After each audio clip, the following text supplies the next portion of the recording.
Hey, what's up? Welcome to episode 45 of an ongoing series where we basically take the camera anywhere we want, and we try to find secrets and new discoveries to some of our favorite games. I figured we could handle a non-Nintendo game every other week, and what's more non-Nintendo than Halo? So with that said, let's get going.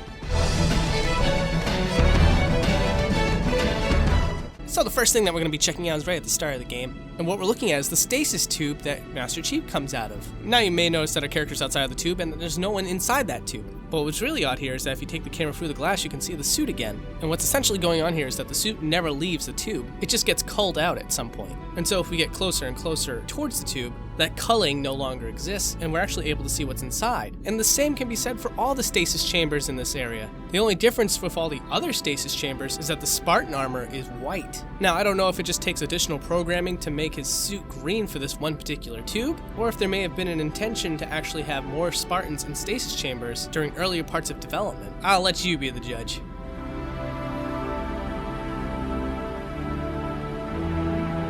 Now, once you make your way to the front of the ship and discuss your mission, you may notice that the people piloting the ship can see space. They can see the outside of the ship. Well, if we take the camera outside of there, you can also see what the ship looks like, which it's a very simple design for a ship. Very reminded of what the Jawas drove in Star Wars. But hey, what do I know about spacecraft design? Alright, so here's the first zoom out for the sake of being a zoom out. It's for the first outdoor area of the game. Now, unfortunately, I can't take the camera outside the skybox. It doesn't go fast enough for me to do that. But what we can do here is show you the entire map and see just how far off in the distance the environment actually goes before it finally stops. And as you can see by the lack of cliff sides outside of the player's view, the developers of Halo caught on really quick and left out a lot of things that you would never be able to see as a player to save on resource management. But past the waterfall and over the horizon is something that you can see as a player, and therefore zooming out gives it a nice look, especially when you consider the fact that the water physics in this game are not affected by magic camera, whereas most games get a weird distortion.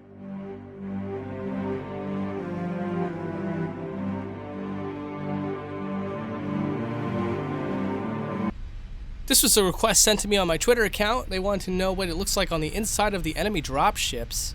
And when the hatches are open, you can more or less see what's in the dropship already. But if you ever wanted to see what it looks like with the hatches closed, well, now you can. Surprisingly enough, especially when we just learned about the Spartan suits, the enemies do not get called out at any time when they're loaded in with the dropship. So you can see them standing there waiting to get out.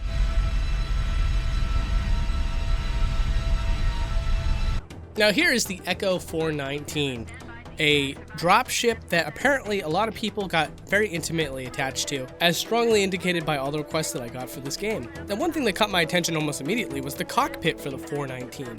What the heck is going on in there? Now, it's actually really interesting that they decided to do a transparent window into the cockpit of the 419, when if you take the camera inside there, or not even, if you have a good eye and you look inside there without the camera, you can see that the inside of the cockpit is just a texture of various gizmos and gadgets. There isn't a person in there, there isn't a seat, it's just a texture of gear.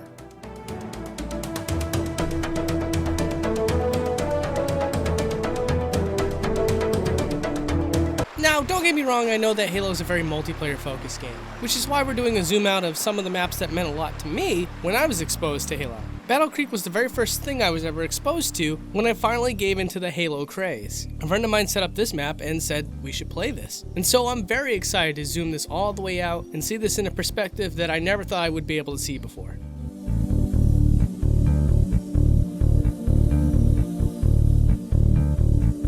Now go ahead and slap me on the wrist and call me dumb, but I wanted to see what happens when someone falls off a cliff. And I thought that it'd be really interesting to drive a warthog off the cliff with a soldier and just see what happens to them once they hit the bottom. Do they disappear? Does something interesting happen? I just want to know. So when you do drive your warthog off a cliff, you naughty little boy, it turns out that they stay there. They don't disappear, but they are just below the water surface level. So add 1 point to realism that the characters who fall off a cliff don't disappear at least, which is something you don't commonly see in video games.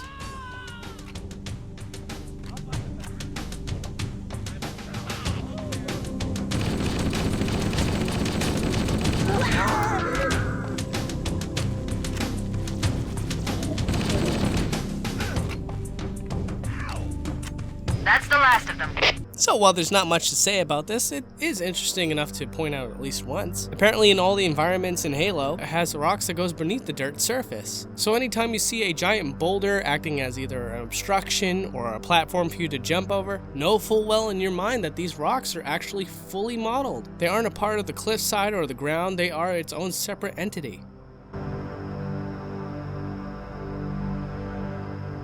And here in this scene, we have an overhead shot of a campaign skirmish between the Marines, yourself, and the Covenant. Now, I know that these days there's a thing called a dev cam, and you could probably see something like this with real players. But for me, knowing that this is something from an old game where you're not meant to see it from this angle, I found it pretty interesting.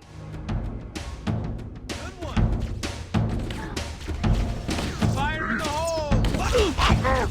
Now here's another zoom out of the next campaign area, and from up here everything seems a little bit quaint, doesn't it? When you're actually playing the level, those giant jets and everything else, it just seems so massive, it makes you feel so minuscule, but from up here, everything's small. Unlike the last campaign area where we zoomed out the map, this one actually you can see the entire island wrapped around in sea, which is exactly what you want to see when you're doing a zoom out of a map like this. You want to be totally immersed in the idea that no matter what time or place you are on the map, you can have some faith that the other side of the map is there as well. Well, in this case, that happens to be true.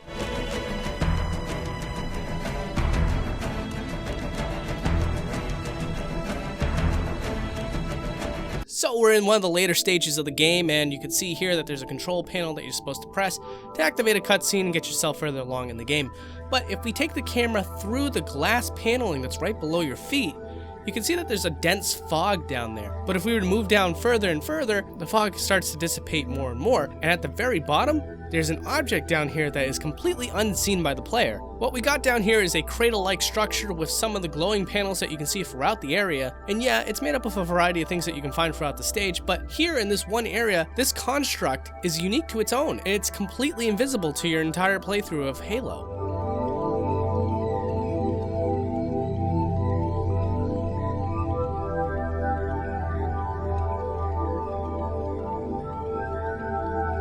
And now we're going to check out one of the most popular Halo 1 maps, Blood Gulch. I was pretty selective about my zoom outs this week. I didn't want to just overload everyone with zoom outs of all sorts of maps, all sorts of areas from the campaign, but Blood Gulch is a little bit special to people. It oftentimes hits the top of the charts of best Halo maps of all time. I don't know if you agree with that, but I'm willing to accommodate the statistics. And I gotta tell you something, it was actually pretty difficult to get this all into one shot without starting to unload some of the map because of how far we've gone just to try to get everything in there. But once you zoom it out, you can actually see that it looks like two overpowered dime batteries fighting for the power of the gods.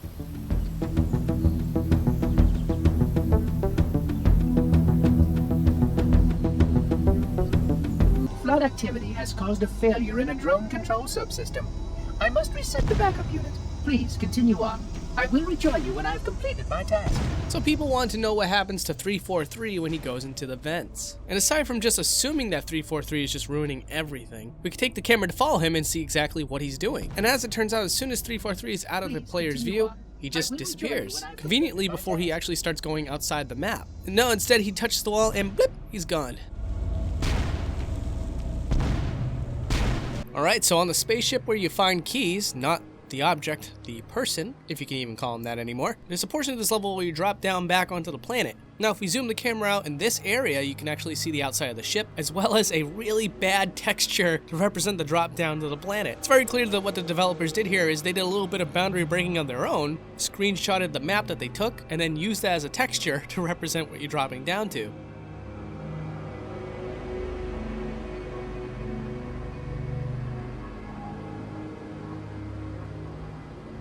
Okay, so in this one particular cutscene with keys, there's something really odd going on here. Now, this doesn't happen in any other part of the game, so your guess is as good as mine as to why this has to happen. But if you manipulate the camera during this cutscene, you can find a second Master Chief underneath the platform in a stationary position. Now, like I said, in any other part of the game where Master Chief is walking around and doing things in a cutscene, you're just not going to find a second Master Chief anywhere. So a very special phenomenon for a very special cutscene.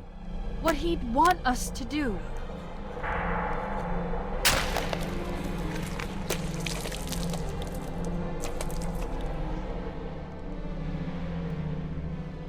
it's done. Now, a lot of people want to know what happens to Echo 419. Again, I guess this is just something that really struck a chord with players. It even got to the point where people made mods to allow you to hop on the Echo 419 and play a fan-made map in which you rescue everybody. But in reality, the 419 unfortunately does not have a crash sequence. It just simply goes around the corner and disappears. I do wish there was more to it, but unfortunately if I don't put this in the video, it doesn't do anything to put to rest what people are wondering.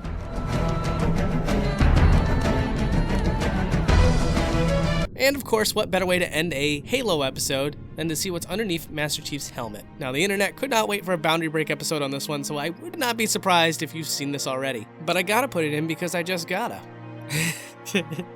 And yeah, it's just another helmet underneath a helmet. Good one, Bungie.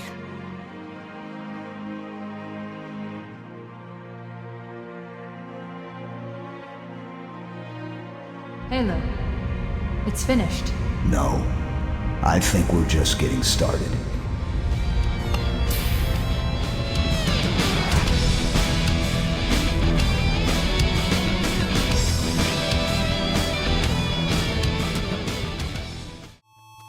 Alright guys, thank you so much for watching. This was the first Xbox episode, I think. So what we're going to do is we're going to start doing every other week as a Nintendo game. So if you're not into Nintendo, then you're going to get some non-Nintendo content every other week so that you can stop complaining.